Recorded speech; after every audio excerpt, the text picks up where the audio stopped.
What's up, nerds? It is Travis here with the Nerd Herders coming at you with another unboxing video. As you can see, this is a very large box. This is something I ordered about a week ago. Just came in this morning. I've been at work all day. I'm very tired, but I wanted to open this up because I'm very excited to see what it is. I want to show you guys what it is, and I want to talk about it and all kinds of weird stuff like that. So sit tight and let's get cracking.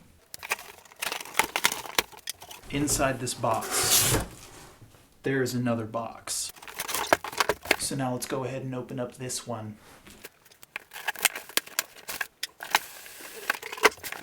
So what we've got here is Hasbro's Stormbreaker electronic replica. I'm not one for keeping boxes when I buy toys. It's gonna get trashed, so I'm just gonna do a quick overview. You can see the front of it. You got the picture of Thor over here. You got the axe head over here. Flip it around, it gives you a picture of the whole shebang as it is. But that's enough about the box. Let's get it open! Right on top, instructions. It looks like they have the axe disassembled. The axe head is right here. The handle is separate. It's right here. So I'm going to go ahead and undo all the plastic zip ties and things like that and get them separated.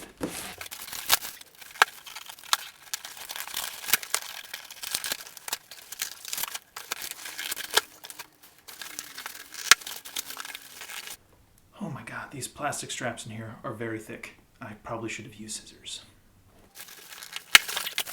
This little package here has 2 screws, which I believe is to attach the axe head to the handle. So they've got these little plastic tabbies covering the corner, and they're taped onto the axe head. Because they use Scotch tape, it's going to leave some sticky residue, so at some point I'm going to have to clean that off. I'm not too thrilled that they have that on there. But, I don't know. What can you do? I guess they're protecting it. This thing is absolutely massive, as you can see. I don't know if it's fully 1-to-1 scale from the one you see in the movie, but it's pretty darn big, especially considering that it's a toy. There is a sort of plastic, rubbery covering on all of the wood parts, but this is what you have to take off to expose the battery compartment and the slots where you screw in the handle to the axe head. There's that off. I'm going to go get a screwdriver real quick so I can put the batteries in and all that good stuff.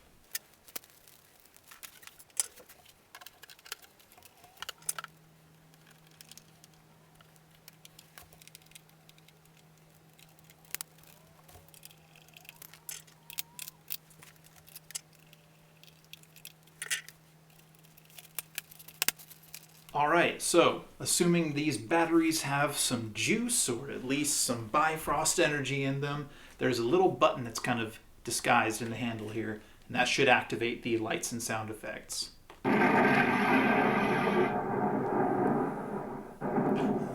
Okay, that's really cool. Oh man. They've got some kind of material inside the axe head that really makes it look like bolts of lightning are going through it. I think it has... Ooh, okay, yeah. It's got some motion activated effects. It's not just... Is there like a...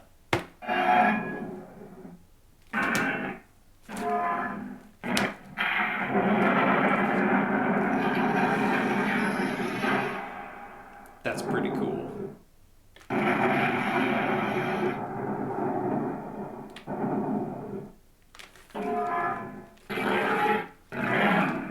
Oh my god.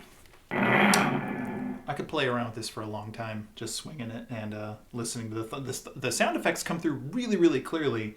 It's not a very large speaker, and it's like 4 slots in there. I probably should have done it close up.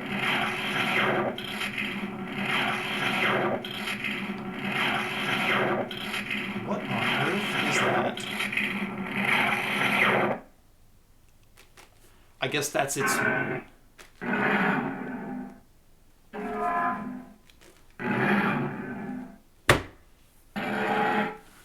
I'm not sure what that weird, like, red flashing. It sounded almost like the soundboard was broken. It could have... I hope it's not broken. My God. Let's do it again.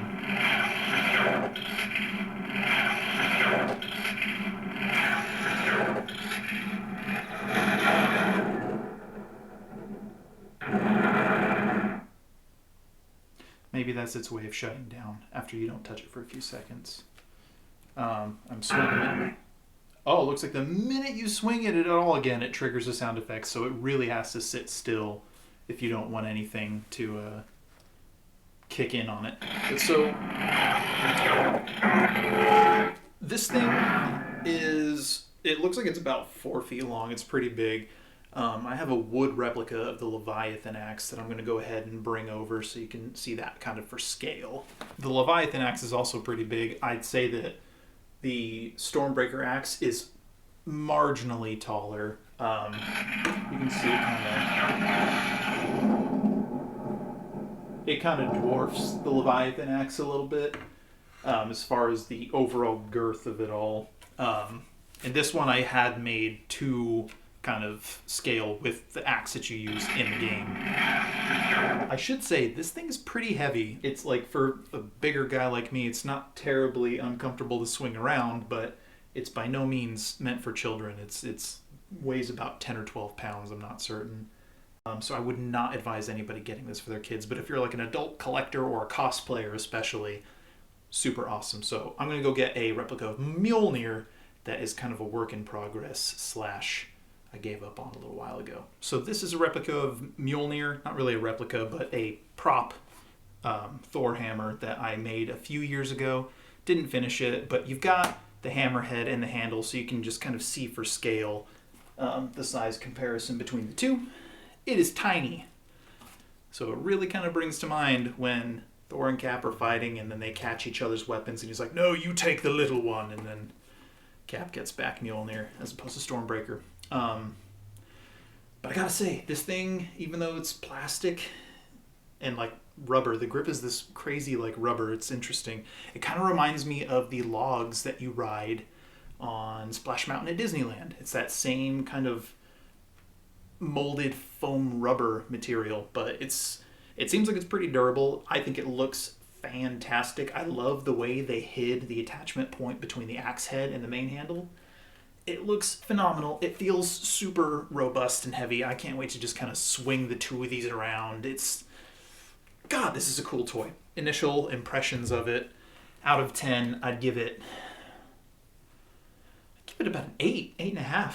I wish it had an on and off switch, which is a common piece of criticism that people who are buying these are giving. But I like the way the elements are kind of hidden. I like that it is probably the best replica out there at the moment, unless you get one that was made by a prop maker on Etsy or something like that. But this thing is huge, and it's heavy, and it's going to look really good on the wall at some point when I'm not just swinging it around playing with it. But yeah, I dig it. I hope if anybody out there is interested in getting these, I got it on Amazon. It's like $130, something like that. I'm not sure what they retail for on Hasbro's website. Not terrible considering everything that you get. If the lights and the sound effects were not as good quality, I'd say it's not worth the price, but I was very impressed by them so far. I really dig this thing. I cannot wait to show this off. So yeah, until next time, guys, stay nerdy.